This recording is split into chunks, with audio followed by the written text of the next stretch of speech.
Ishbia. Could the Joker face a suspension? The answer came late this afternoon. No. But the league did fine him $25,000. Here's how it went down in the second quarter. As the ball goes out of bounds, Shikogi goes out of bounds. The ball winds up at Ishbia's hands. The Joker wants it back, and then there came the forearm, and then the flailing arms of the Phoenix. Oh, he's I'm hurt. Where's the ambulance chaser? Police presence. Police presence. So that's what went down, but no suspension for the Joker. $25,000 fine. Yeah, that only used to be a Division I basketball player. He was a charge taker. I can see that. Two things. I wonder if that was Draymond or Charles or myself if we would have gotten suspended. You wouldn't have gotten it. He might have. That's either here nor there. Second thing, move your ass out the way, man. Owner or not. Joker went to get the ball. Little man got into space, and you do what you're supposed to do. You make sure, like, hey, you got to make sure that, so.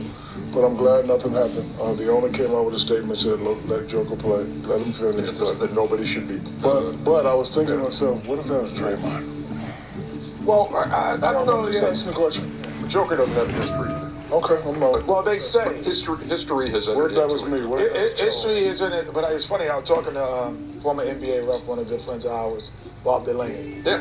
And not even about this. This was another instance. He said, as a referee, you have to have an essence sketch, and you erase it every day, and you don't think about the history of what the person's done when you're making a call or making a decision. So, if that is the case, if Draymond did a forearm that lightly, $25,000. Yeah, which is a lot of money. But Draymond might not have done it that lightly. He's not the type that does things lightly. Woulda. I don't like all the noise. People just talk too much, really. Like cloud in the waters, I call it. Shouldn't have been anything. It was a little dust up. Yeah. Still $25,000. That's a lot of money. I don't care how much money you make. First of all, if they had suspended him, I would have blew a gasket tonight. Yeah. I would have blew a flat-out gasket. But hey, I'm glad nothing happened. Everybody learned from it. Nobody got hurt. Yes. Let's move on. What do you say? Good. And let's continue to move on. Now to the Knicks and the Heat. Game 3 was a rock fight. 36% combined shooting, just 21% from deep, 15 for 72. Miami led from start to finish. And here's a fun fact you can share with your friends if you want to bore them with really trivial stats.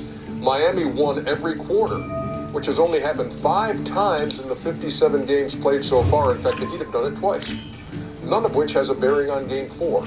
But I know a stats-loving guy like Jared Greenberg is feeling it. We check in with Jared in Miami. What you got, Jared? Ernie, how about this? Among active players in the NBA, no one has a lower career field goal percentage in the playoffs than Julius Randle. Just 10 points in Saturday's loss. Tom Thibodeau told us just moments ago he knew coming into this series, still believes it. It's going to be hard to score points with Miami. That's a fact, but he and his entire coaching staff has been spreading the message, not just Julius Randle, but to the entire team, when you're open, let it fly. I spoke to some members of the organization who told me they saw it on film in Game 3. It looked like a team that was hesitant at times to shoot. It's hard to quantify, as we know, how professional athletes handle pressure, especially on this stage. But one thing is clear. The 8th seed, Miami, they've got all the experience. They've got 10 guys on this roster that, again, had to play their way into the playoffs that have had NBA Finals experience. The Knicks only have a guy in Jalen Brunson who's been as far as the Western Conference Finals. The road gets a bit tougher tonight for New York. Ernie, Emmanuel quickly will be out as he deals with an ankle injury, so Tom Thibodeau plays at the backup point guard position, will be a key chess piece tonight. Thank you, Jared. And their bench already gets drilled in this series, 84-52 by the Heat. Now, let's talk about Julius Randle. And Charles, you have been, you've talked about him at length as this has gone on. And here's a guy who's been dealing with a left ankle sprain. But the numbers regular season and playoffs, not exactly a mirror image. Only 35% shooting and 15 points a game. So your thoughts going into Game 4? Well, you don't want to make excuses because nobody cares. He averaged 26 points a game during the regular season against Miami. He played great against it. Is he hurt? I don't know the answer to that question. The only thing that bothers me is, man, as a guy who played, I'm going to be more aggressive. I'm not going to be less aggressive. I'm going to be more aggressive. If I'm going to screw up, I'm going to screw up hard. I'm not going to be like Charles was tentative. He wasn't aggressive. He wouldn't take shots. So my advice to Julie is like, hey, man, if I'm going down, I'm going to just go down firing. So he can't average 17 points a game. If he averaged 26, he got to at least get that. The stat you show is unacceptable. You're the number one go-to guy in your team. Charles mentioned this last night. I've always said if you average 25, get to the postseason, I got to be 28, 29, 30. No excuses, like Charles said. Nobody cares. He has to play great. And he's great. You want to be greater, Mr. Randall? You have to play great. You have to step up, especially this game. Okay, you had 2 bad games. It's a lot of games we can forget about the past game, but you want to be known as a great New York player. You want to be known as a great leader. You want your teammates to respect you. You can't allow yourself to average 17 points. They're not doubling you. They're not tripling you. They're not boxing in one. Play. When you miss a shot, I don't want to hear it because you got a sore ankle.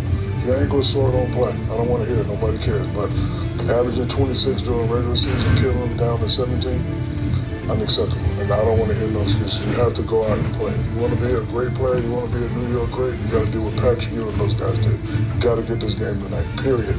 Meantime, on the Miami side, Jimmy Butler's been lights out. He's the second leading scorer in the postseason. He's led them every time he's played. He's led them in scoring, about 34 points a night during the postseason. What can New York do about Jimmy Butler? Well, Jimmy Butler is great as he's been, probably the second best behind Devin Booker in the playoffs. Testament to players. His ability to really take guys off the dribble and be physical and get into the 2-point area. He's a more explosive DeMar DeRozan. So in terms of DeMar DeRozan's able to get to his spot in the 2-point area and still finish over bigs and finish. Jimmy just does it more on a higher stage than DeMar does it on a regular basis. But to me, the key in the MVP was Kyle Lowry in Game 3. Him playing against second unit point guards and second unit guys. At this age and this stage of his career, he's still on most nights can be a starter. But every night that he's playing against the backups, he has somewhat of an advantage. And his game in Game 3 was magnificent. And Ernie, I'm going to piggyback on that. I forget Jimmy Butler. They got to stop the other guys. That's why they're losing. Jimmy, listen, most stars going to get their averages and their numbers. But Kyle Lowry, Strus, guys like that, they can't allow those guys. What's the little kid who jacked it up every time they get it? Duncan Robinson? Gabe Vincent? Yeah, Vincent. Yeah. I mean, those are guys that they got to stop. Jimmy's going to get his numbers. But the other guys are killing them. So the Knicks, man, what's going to be interesting is, like Jerry said, who's Tom going to go to? Where they going to get their offense from without quickly? He was in that conversation for 6th man of the year. They've got to find. Robinson's not a scorer. So all the pressure's on Bronson. Think they ever tried Derrick Rose in this series? This is not 2000. Listen, the guy was he could be decent for a game. As you said earlier, and I say this all the time, man, your stars got to be stars. And they got to play. It's got to be Randall and Bronson. Period. Those guys got to, like, when you watch the Suns play, Big numbers. those two guys getting it done. Joker getting it done. Jamal Murray's getting it done. Your stars. This game, to me, this is about Bronson and Julius Randle. And part of the reason those guys have struggled too, and you know this from being a member of the Miami Heat and being in that system before. You know about the physical play and the defense that they play and the style that they play with. Well, that's not physical, so stop it. No, but the Knicks talk. I know, but the Knicks talk about the physical style of play of the Miami Heat. Okay, well, none of that. Well, hey, why are we going to play the game if they're going to complain about the... No, they're not complaining about it. They're just pointing it out. Okay. Listen, man, this is a playoffs. It's supposed to be physical. It's supposed to be enhanced and more enhanced than what the regular season was. But As a star, you have to play great. I can remember having like a bad previous game, and my coach come in and say, "What you gonna do?" That's it. That's all we did. What you gonna do tonight? We ain't talking about. I don't want to hear it. I know you did this and that, but what you gonna do tonight? So, like me and Charlie been saying, Jalen Brunson has to play great. Julius Randle has to play great. I'm talking big numbers, 30, 35, maybe even 40. You have to play great. If not, it's over. Because if Miami Heat win tonight, Jimmy Butler gonna be hungry when he go to New York. Nick's got to protect the ball too. Miami has excelled in that department in this series. They've only turned it over 20 times, Miami, and they're plus 34 points off a turnover. Big advantage at the free throw line as well. Check. Ever since. Oh no! You did look at your lips. He did. As soon as he sees those, even a picture of Krispy Kreme. Hey, that look, when I see that hot sign, I'm stopping it. It didn't take the hot sign to get you going. Shaq, when you gonna rebuild the damn Krispy Kreme, man? When I get finished. Well, hurry up. We're looking ahead to Game 4 between the Warriors and the Lakers when we come back.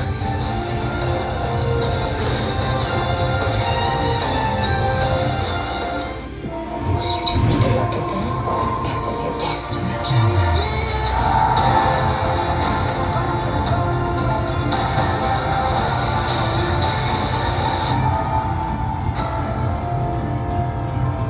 We've got trees. We're going to renovate businesses, residences, and community spaces. It really is life-changing. Hometown Takeover, all new Sunday night at 8 on HGTV. Hey, check this out. You can pre-qualify with CarMax fast and easy. Did you just block me? I was protecting your credit score. Pre-qualifying with CarMax has no impact to your credit score. Sorry, force a habit.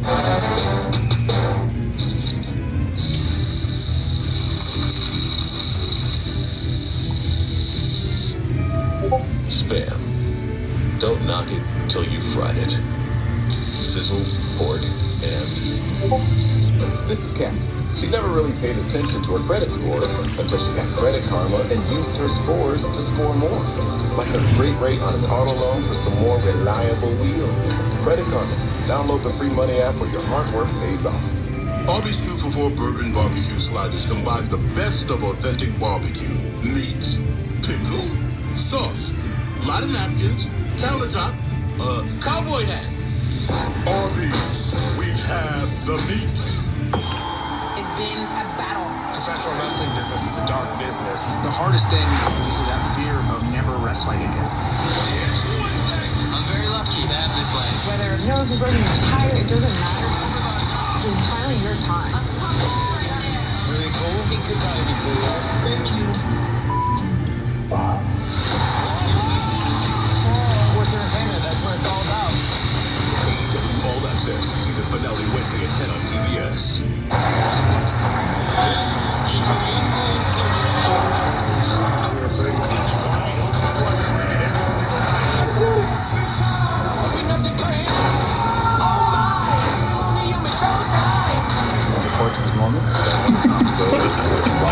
Just took the ball next to Keep them on their edge, keep them on their toes, keep them on their ring, keep them on their mark.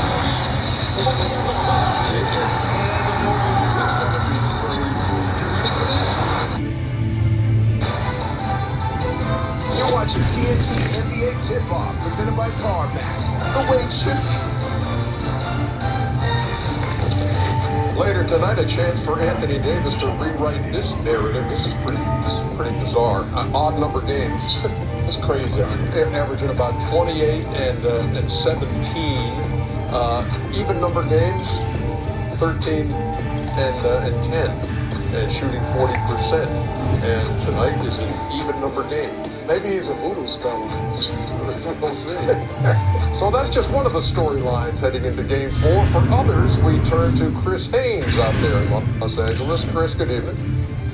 EJ, thank you. And listen, with the Lakers in the Warriors series, there's been a big storyline on the free throw disparity. The Lakers getting to the free throw line, the Golden State Warriors haven't. But, that's been their structure of play throughout the regular season. But I was able to talk to Kevon Looney as he entered the arena today, and he said physicality is the theme of tonight, meaning that they want to get to the paint and be physical. They want to make sure that they insert themselves and don't be too indecisive when they're getting to the paint. Let's go! Well, Looney, you guys are a jump shooting team. He said, yes, that's true, but there's still holes that they've seen in the defense that they can make plays and get better at.